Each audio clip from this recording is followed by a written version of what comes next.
just want to do God's will. The kind of revolution that the world needs is a Christian revolution.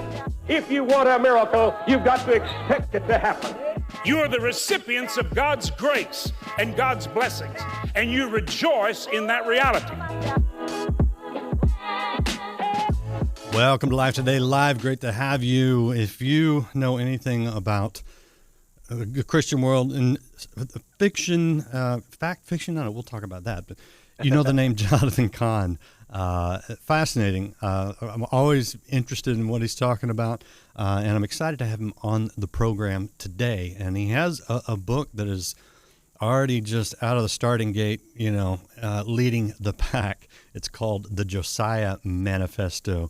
The subtitle is The Ancient Mystery and Guide for the End Times. And it's funny because anytime I do a program on this topic, it lights people up, and people are interested, and that's why I enjoy talking about it. And Jonathan, it's great to have you here. I appreciate you taking the time to talk to us today.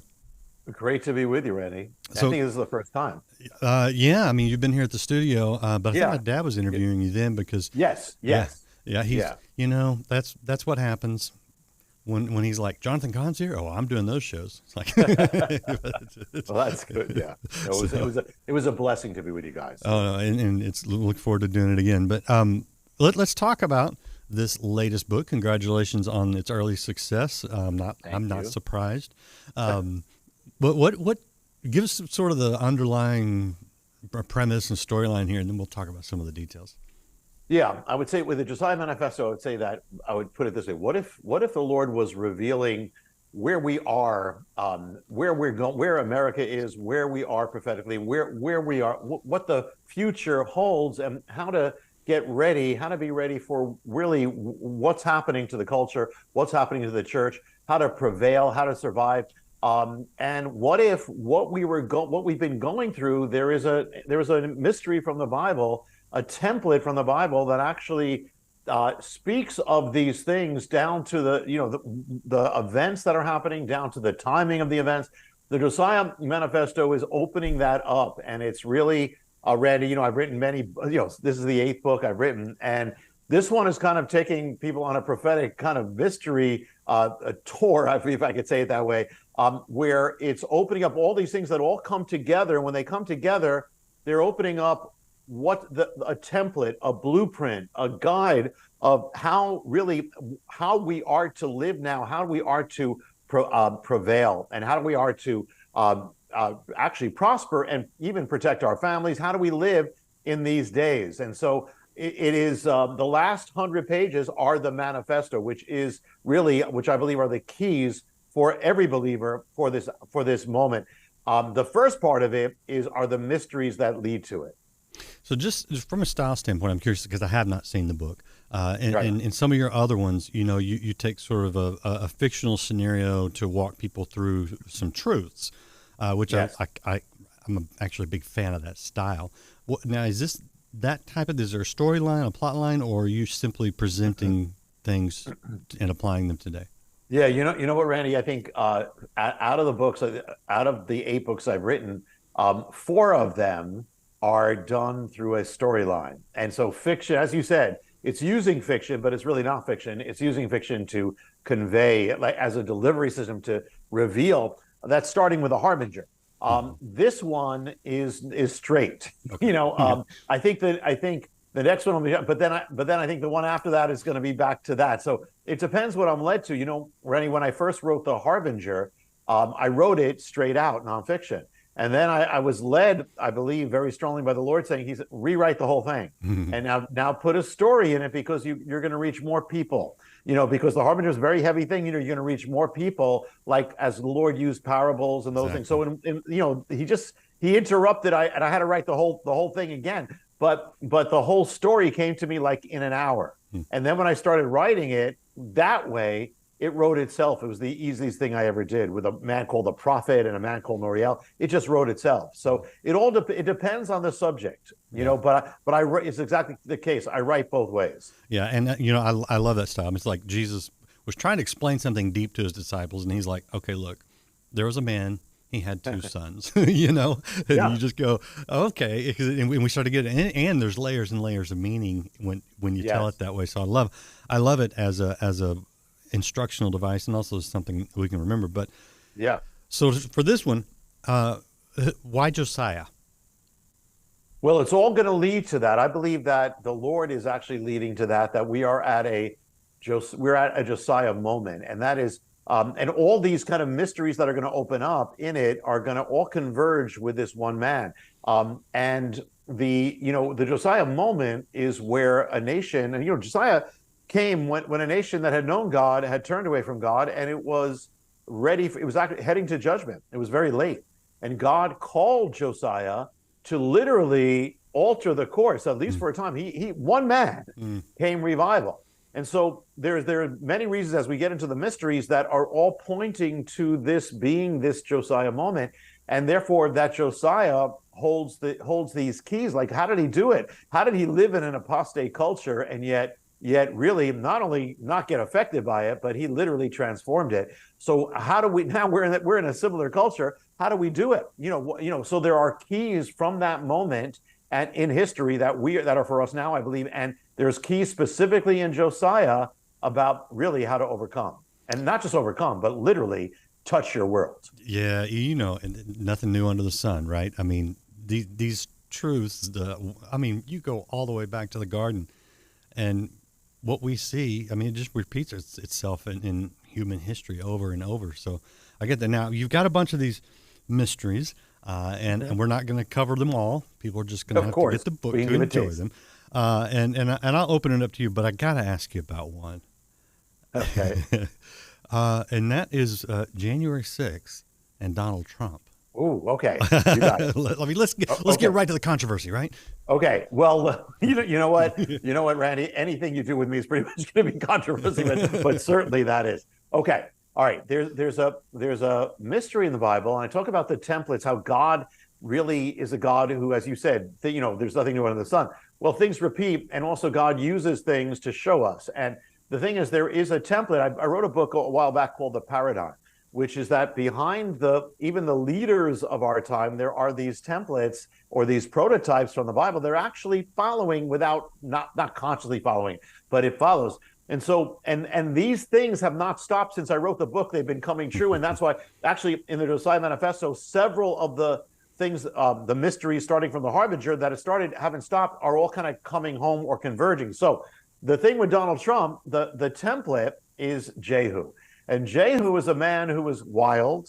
You read him in the Bible. He was unpredictable. You never knew what he was going to say next. He fought with everybody. Think about Donald Trump. Okay. Yeah. I'm convinced, that in the original Hebrew it says that Jehu had a Twitter account, but I can't prove it, so I'm not going there. So the thing is that Jehu, he comes at a time when the nation's falling away from God. God raises up this man. He's unlikely, and in fact, actually, we don't even know where Jehu was at with God. But he was used by God, and the same with Trump. And so Jehu starts this race to the throne. The Bible says it was an insane race. So Donald Trump has this race. Jehu makes an alliance with the religious conservatives of his land in order to take the throne.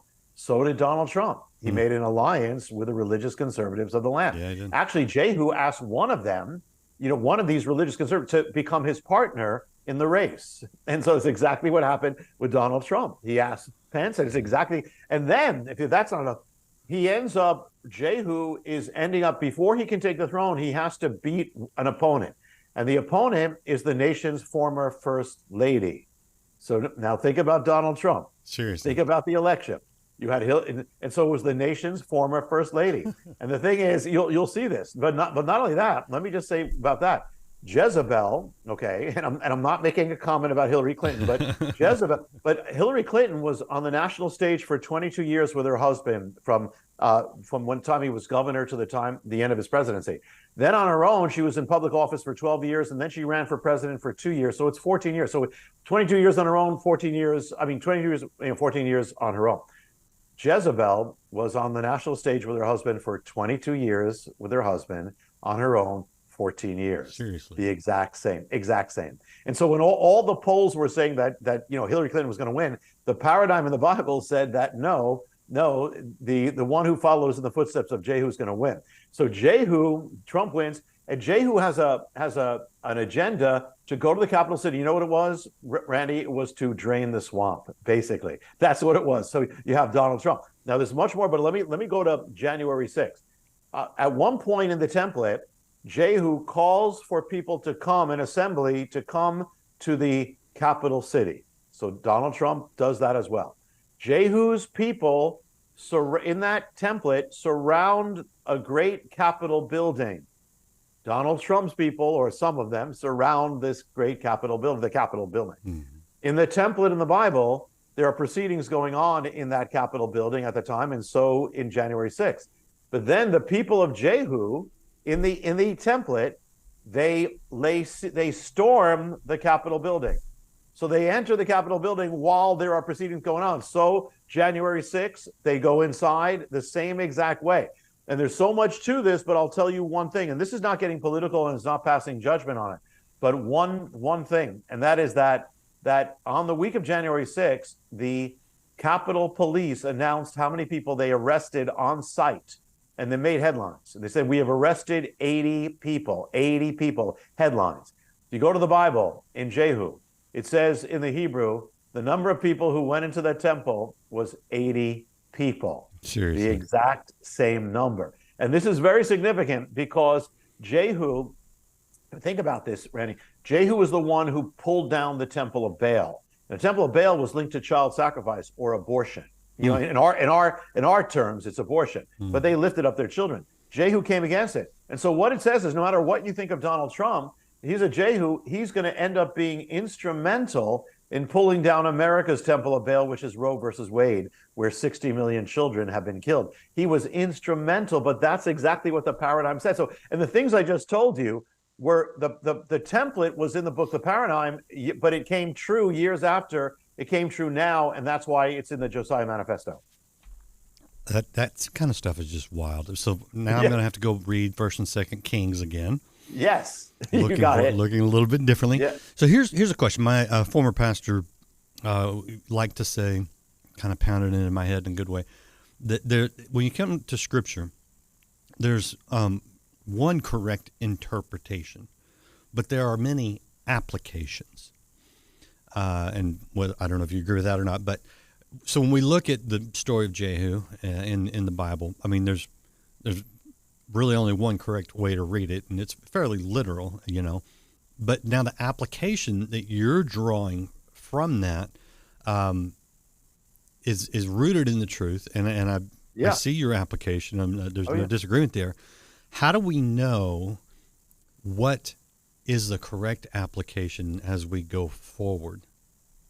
Well, a few things. I mean, I would put it in a way that there's one, there's the literal and the absolute and the first meaning, which is that. With Jehu, it's what happened. I mean, it's simply the case. But then also in the Bible, there are things that not only they have that meaning, but that some have a prophetic meaning as well. Some are foreshadows, like in Isaiah, a child will be born. Well, there's more to it than one thing. So, but they're both true. But so the thing is that what I would say is that in this one, and I just gave a taste of it, and it's a great question. I gave a taste that if I went through the whole thing, it's that almost virtually every leader in the last quarter century follows this exact template, and to the exact, when I gave the thing about how long they're on the throne, and that's the same thing with each one of them. So I think it's to watch where it goes, but I would say just keeping in mind this template has gone continuously, and it may very well continue. And I'm not dogmatic to say God has to continue it or continue, but it does say it kind of shows you where it kind of gives clarity about where things are and where the issues are. And so I would take it to heart to say it could be like, could this paradigm give us a possible leading as to the next election? Perhaps it could. There are things in there, but I'm not being dogmatic about it. But the fact is, it's very interesting, and I think for the future, I would keep that in mind, is what I would say, and then see what happens. So, following the pattern of Jehu, do we have any idea what's going to happen in a year, in 2 months? We're almost, Could you be speaking about a possible election Well, maybe? Yeah. Yeah. Well, it's interesting. And again, I am never dogmatic because I don't use it to do that for that reason. But it is interesting. I will just this is a I'll just throw this out. I don't normally throw this out, but since nobody's listening, I don't mean that. Thanks. Since it's just you and me talking. Of course, it's not you and me talking. It's only people listening. I'll tell you that confidentially. An interesting thing. It doesn't have to be, but Jehu was on the national stage for 28 years. Now Trump's been on the national stage because he's not a politician. He's been in all different ways. Right. But just one interesting thing to note is that if 28 was the last year of Jehu's reign, his 28th year. If Trump does get reelected, if he does, his last year will be the year 2028. So it would match with Jehu. But I'm not being dogmatic, but here's a little scoop here. I did. Why is okay? So the whole numbers thing. This is not in my cheat sheet of questions. I'm just curious because I know you understand it way better than I do. You get into numerology, things get weird, but yet you can't deny in Scripture that there's many significant meanings and numbers, and of course, the Hebrew language, every word has a value, and it's very interesting to me, but yet it's also I'm a little nervous about it. What's going on with the whole numbers thing? Yeah. I would say a few things. I'm also wary about it. I mean, when we talk about numerology, of course, or if you talk about gematria, which is the Hebrew word for that every letter has. Yeah, and by the way, in English, you could also say every letter has. A is one, and B. Except in Hebrew, it's even more so. But what I'm saying is that, but you have to be careful because what does that mean? Does that mean that because one thing, God says God so loved the world, He gave His only Son. That's what we want to look at. Now, if I look at the letters, I don't know what it's going to come out to. So I'm careful about gematria. But the kind of the numbers that I deal with, like in the Josiah Manifesto, are where things happen on the exact dates. Which God does in the Bible. Things happen exactly, or things happen. I'll give you an example, okay? And I'm going to talk about, if that's okay, what happened with the COVID, the last few years of COVID, and what the Bible says about a plague, and also says about something that a nation does. The Bible says if a nation, if a nation kills its children, if it sheds the blood of its children, it's going to come back. I don't care. You can't kill 60 million children and not come back. And one of the ways, and Jeremiah actually says that. He says that one of the ways it's going to come back, he says, he says in Hebrew, dever gadol, which means a great plague. That's one of we know pestilence is one of the things that can be a judgment. Now, I'm not talking about everybody, every individual, but I'm talking about a civilization. Well, the other interesting thing is that the Lord talks. He uses the Jubilee. The Jubilee is the 50th year. That's when things get reversed. It's not always a blessing. Sometimes it could be a judgment. Everything gets reversed. When did America begin shedding the blood of its children? It wasn't Roe versus Wade. It was in 1970 when abortion on demand entered. So what's the Jubilee of that? Randy, the Jubilee is 2020. Anything happen? 2020, another death comes on America. Okay. And when you look at the exact date that abortion began its entrance, it was on the continent. It was actually January 20th, 1970, when the bill came up in New York. That was the first one. It's going to start abortion. January 20th. Go 50 years later to January 20th, 2020. Anything happen? That's the official day that this plague of COVID enters the land. 50 years to the exact date. I'll give you another, and by the way, that's just one. It keeps going. Everything is 50 years to the day. I'll give you another thing. And again, I want to say very clear, it's not about individuals. But here's the thing. Jeremiah said, what you did to the children is going to be matched by death that comes upon you. Well, the question is, how many children died in that initial period from 1970 when abortion began till 1973 when Roe versus Wade? The answer is 1.3 million. When you go 50 years later, you have another 3-year period. It's a 3-year period of a plague that brought death. How many people died in that? 1.3 million matches exactly the number of children. Now, anybody, you can say what you want with it, but what I'm saying is that every single thing matches that precisely. And so we have to take notice because the Bible actually says this is a principle of God. So the fact is, so that it's exact, Randy.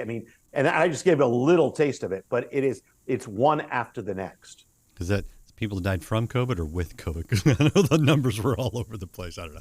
Yeah. Well, actually, it's the official CDC. Well, the official numbers of it's called. They make it. They do a blanket which is excess death, which basically covers even those things. That's the better number. That's the better number. The excess deaths, because that's a truer number. It is a truer number, but it matches exactly. I mean, and the other number is also from the CDC. So a proportion. Yeah. Interesting. Okay. We could keep going. I mean, we got a bunch more here, but we're not gonna. I want to show you guys a couple things. This is the book, the Josiah Manifesto, that we're talking about. We're just scratching the surface. Jonathan's got his copy right there. I also want to show you guys his website right here. This is hopeoftheworld.org, and that's Jonathan Cahn's ministry. He also leads Beth Israel at the Jerusalem Center in Wayne, New Jersey. If you guys happen to be up in the Jersey area, I don't know where Wayne is. I'm not I have some New Jersey connections, but I don't know. It's about 20 minutes outside of New York City. Okay. It's in the suburbs, but it's about 20 minutes outside. That's where the congregation is. Yeah. Right. And Hope of the World is the outreach. Hopeoftheworld.org is the outreach all over. And if it's okay, just to say that people, we just touched, but people can get the Josiah. It's everywhere, literally. Yeah. You can get online. Even Walmart has it, but it's literally everywhere. But I pray that people get it, not just for themselves, but for people in their lives, because even if they don't believe in God, these are the kind of things that are but also, the whole thing leads to what do we do? Is God actually giving us a template about what we need to do? And that's for believers, Yeah, well, and that's where I wanted to end. And by the way, Judy says she likes the large print edition. Oh, good. That's good. I think I'm going to have to write in large print now. It's all right. We get there. At the end of the day, we look at all these things. I mean, the name of your organization, Hope of the World. Yeah. What hope do you have? Yeah. Randy, even, I'm known for giving things that have warning in them, and these mysteries, but every book I've written, I believe, every book I've written ends with hope. This one has more of it than ever because the last third of it is all exact, precisely hope. On the cover of the book, I'm just saying so to see it. This is an altar that's broken. And at Randy, the biggest altar we had in America, horrible altar, was Roe versus Wade, on which millions of children were sacrificed. That's like the ancient days. Well, God broke it. We know it's not the end of the story, but it's the beginning. But God broke it. In the Bible, the broken altar is actually a very important biblical sign, and that's what manifested. When it broke, the sign of revival back then wasn't a gospel tent meeting, which is great, but it was a broken altar. When they had revival, they broke the altars of the gods. And so this is to answer your question, we're at I said Josiah moment. This all points to Josiah. He's linked to the broken altar, and that is that on one hand, it's a nation that's racing away from God, and we know that doesn't end well. That leads to judgment in whatever form. So on one hand, you have judgment on one side. On the other hand, you have the chance. For Josiah, God was saying, "I'm giving you a last chance for revival." And I believe this sign, God is saying, "I am giving you a last chance for revival." But the thing is, the key here is how to do it. What Josiah did is one man, because he was uncompromised, he was totally sold out for God. He literally changed the course of his nation. And that is what we have the power to do in God. Even if we're heading to judgment, we still have a role and a calling and a chance and people to get saved. That is where we are. And so when you look at Josiah, you see by the way, Randy, in Josiah's time, they were filled with sexual immorality. They had the issue of gender confusion in Josiah's time. They had the issue of killing their children. So we're in the Josiah moment, yet that didn't stop him. It didn't hinder him. He wasn't intimidated. He wasn't silent. Many churches are, but he was not. And God will use the one who will stand for him, uncompromised, all out. God will use that one, and this is a call to become that one. This is, a lot of people fear the end times. Said, "Oh, now what's happening?" Or listen, however we define it. Let me put it. They fear where we are. Well, listen, God put you where you are. God put Josiah where he was. We are born for it. So this is going to be the most exciting time. When the dark gets darker, the lights get brighter. That's right. And that's what God wants. Book of Acts, that's what he wants. The Book of Acts, they didn't have a Christian culture. They had an anti-Christian pagan culture. We got it too. So listen, let's become that. And that's what this book is opening up. That's what it's all about. Yeah. Oh man, you read Romans 1, it reads like today in America. Yeah. So I mean, exactly. It's like, I mean, we're not the same people, but people are the same, And, That's right. And God's plan for redemption is the same. That's right. The issues are the same, and the answer is the same, and the call is the same. That's right. And listen, we're living in biblical. People say, "I wish I lived in Bible times." Congratulations, You do. You're in Bible times. Let's do it. That's why I wrote the book. That's why I was very strongly to lead the book. Actually, Randy, the last time when I was with you guys, it was the Return of the Gods. The day that I finished the Return of the Gods, because some people say, "Well, that's scary." The day I finished is when the Lord said, "You have to write. This is what you have to write now to give the hope." So that's how it happened. This is kind of a sequel to the Return of the Gods. Love it. All right, people that want to follow you, get a hold of you. I put the website up. Put it up again, hopeoftheworld.org. What else you got going on? Yeah, we're on Facebook. I'm on all the time, and YouTube. I put stuff. Jonathan Cahn YouTube. I put stuff on all the time. So I don't even know how they do it, but I'm all over there. And I mean, much is happening. I'm all over the place, as you know. And I'm working on the next book now. so which should I give you an advance on that one? Yeah, heck yeah, man. It's gonna be the sequel to the Return of the Gods. Okay. Yeah. Well, I thought you just said this was the sequel to this part two? Yes, but that one, yes. This is the sequel. This is the sequel with the answer to the Return of the Gods. The next one's going to be like the Return of the Gods 2. Okay. All right. Well, I'll be busy because I haven't gotten a chance to read this one, but I'm looking forward to it. And by the way, if you guys watching, we didn't even get to some things. He talks about mysterious objects in New York and D.C., Amy Coney Barrett, The Summer of Rage. So lots of good things to look forward to when you pick up the book. I'll just say all those things that happened. There was actually an ancient calendar of what happened in America. It's amazing. But yeah, we touched on it, but that's good. We gave people a taste of it. Yeah. Well, we don't have all day here. So anyway, I appreciate you spending some time with us today. Thank you. Very, very, very interesting. Yeah. I will say this. I mean, we have lots of great guests come through here, and that's great. When you come through here, I always go home like thinking about it, like for days, and I love that about this. So that's great. Listen, Gary, that's the best thing for me to hear. But do read it. Next time we'll talk before I write the next one. But that means everything. That's what it's about. Yeah, appreciate it. I appreciate you guys watching. Hit that share button. My goodness, and you can pick up the Josiah Manifesto wherever you get books. Looks just like this. If you haven't liked, followed, subscribe, please do that. You'll get notification of more fun interviews. We'll see you again next time here on Life Today Live. Squeeze all the fun you can out of it. Because it's soon going to end. And truth will be on the throne for a day. Sunday is coming.